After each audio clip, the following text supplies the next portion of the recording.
Hey guys, AJ here back with another one for you guys. We're going to talk about the U.S. women's soccer team. You guys all know how I feel about these morons, dude.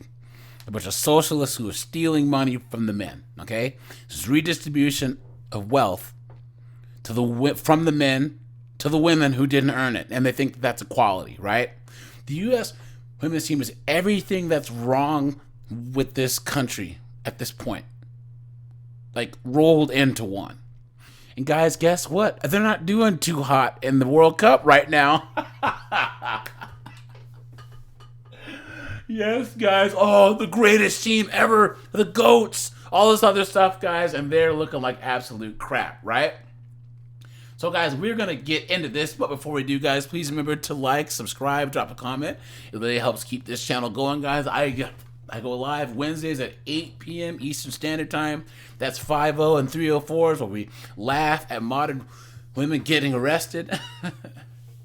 And then Thursday at 8 p.m. Eastern Standard Time is the Send the Asteroid podcast. So, guys, feel free to join in.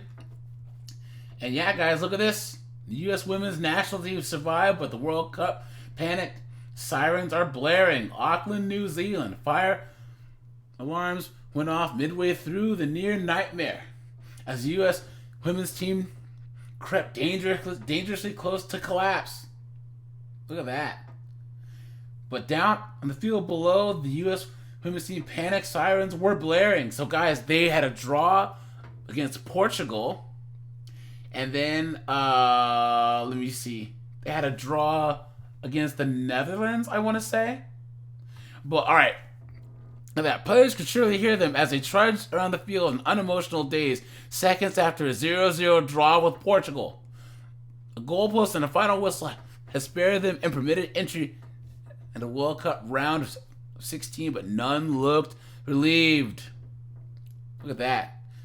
Because they're back-to-back champs, they had been apparently outplayed and nearly eliminated by a World Cup debutante. So Portugal hadn't played in a Women's World Cup.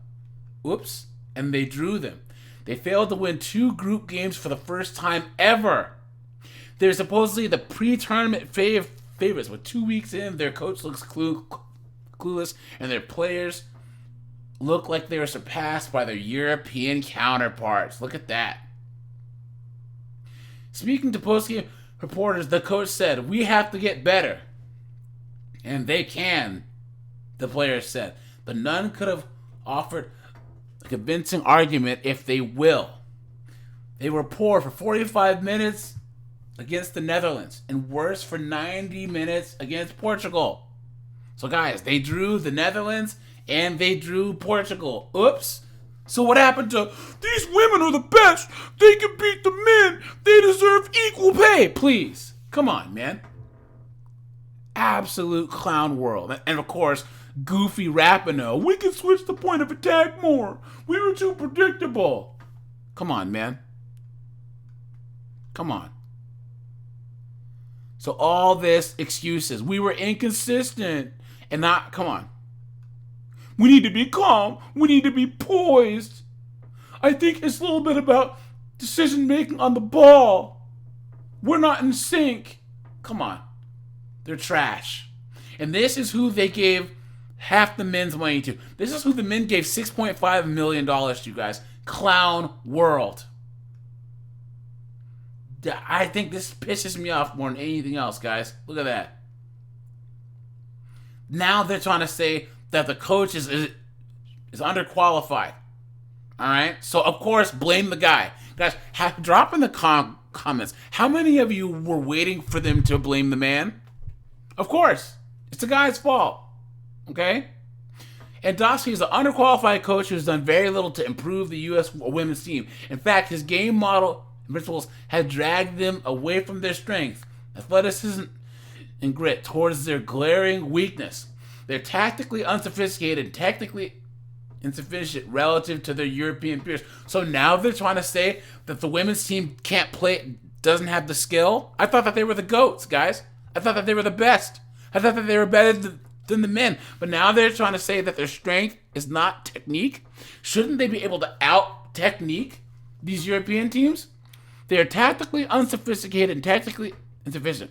A defective youth pipeline has left them woefully unprepared for the international stage. Guys, where was this criticism 2 weeks ago? Right? When they were still dancing in the streets and Rapinos with her purple hair still on stage and saying, we're the best! Why weren't they saying, oh, we're tactically unsophisticated? Right? Why weren't they saying any of this stuff? Clown world. All of that has been abundantly clear. Look at that. All of this has been abundantly clear of the past 12 months. It was clear against Spain and last fall against Japan. I don't know if they lost or drew or what. The hope all along was that mentalities and swagger would supersede skill and propel the women's team back to the top of the world, but it hasn't. We just have blind confidence in everything around us and in myself and in the group. Guys, I hope they get knocked out. Let them lose to the next team, guys. Oh, man. I'll be doing backflips over here. Guys. guys, I'm going to have a live stream. And, guys, I don't care. We're going to go all in on these idiots, dude. We're going to talk so much trash, dude. Oh, man, it's going to be sweet. Oh, man, guys, I am hoping, and I'm not religious at all, but I'm praying that this happens. Guys, pray to whoever you believe in, okay, that they lose their next game. Oh, that would be so good. Here's another article, guys. Look at this. Former U.S. women's national team players don't hold back on their current team's performance. They say the vibes are off and they're not happy. Look at that. So they're saying that, oh, they don't know why the women's team's playing the way that they do, and they're still dancing around and smiling. You know what I'm saying? Look at that. And of course, they're blaming the coach. They're blaming the guy, right? And guys, look at that. The general consensus among the U.S. women's team fans is that the overall vibe of this team has been off after a 3-0 victory over Vietnam, so the team has drawn twice. Man, after the game, Kelly O'Hara stepped up during the post-game to get morale higher amongst the team. A lot of the ire has gone towards the coach because he's a man who's been very stingy on his use of substitutions and lack of offense. Come on, man. Look at that. With the U.S. advancing but only being second place in the group means that they're on track to face the winner of Group G.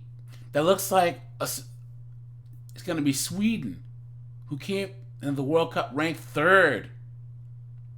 Wow. Guys, do you think that they're going to lose to Sweden? If you do, how much are you guys going to laugh? Because I'm going to laugh my ass off. So, all right, you guys, I'm going to stay on top of this, okay?